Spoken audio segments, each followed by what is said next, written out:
From the moment we are born until we draw our last breath, we struggle with overcoming sadness and fear and finding happiness.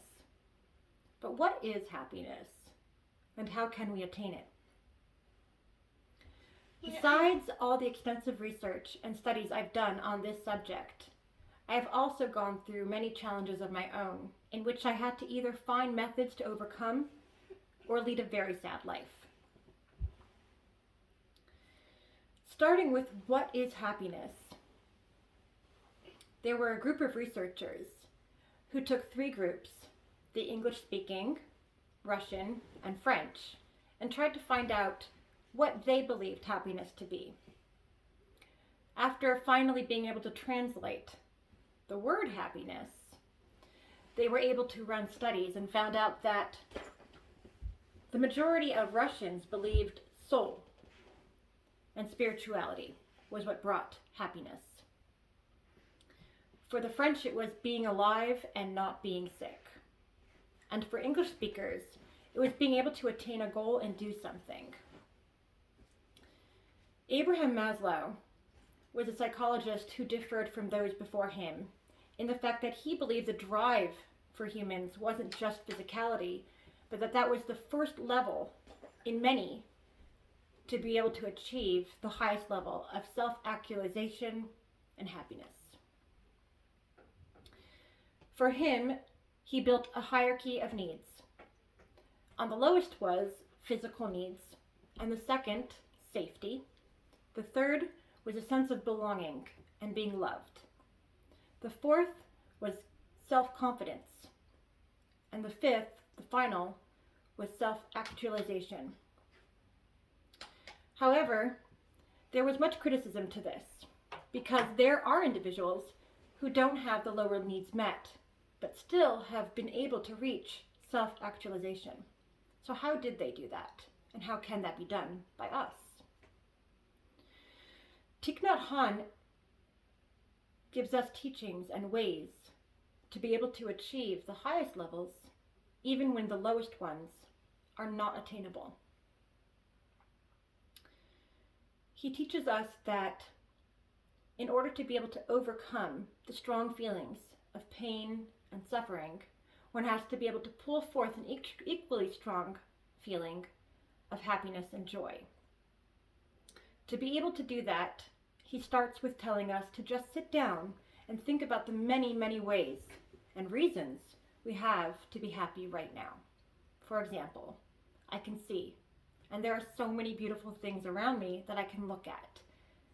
That's one. Another is my heart that is working so very healthily. There are many individuals out there whose hearts aren't working well, who have to undergo many procedures and take medication and still have to live in fear. But I don't have to do that. And right now, right here, that is a reason for me to be happy. After being able to do that, it is also important to realize that a feeling is just a feeling. It's not who you are. Thousands of feelings will come and go each day. And all of them will come to serve a purpose, but are not who we are. And so we have to face the feelings in that way. When fear comes, say, "Hello, fear. I see you. I know you are here to protect me, and I will take care of you." In this way, we do not become one with our emotions, and they can no longer have the same power that they used to have over us. Along with that, we now know how to pull forth happy feelings and reasons to feel joy and gratitude, any place, anytime. Another thing that Thich Nhat Hanh talks about is the original fear. The fear that we had when we were born. When we were born, we depended on those around us for our very survival.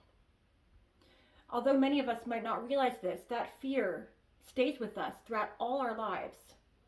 It's important to sit down and meditate on that fear and realize and tell ourselves that we're grown now. And that even if we were to be alone or someone were to leave us, we would survive. It's also important to realize that we aren't ever alone. Even though we are no longer connected to our mothers through our umbilical cord, we are still connected to our ancestors and to the world around us.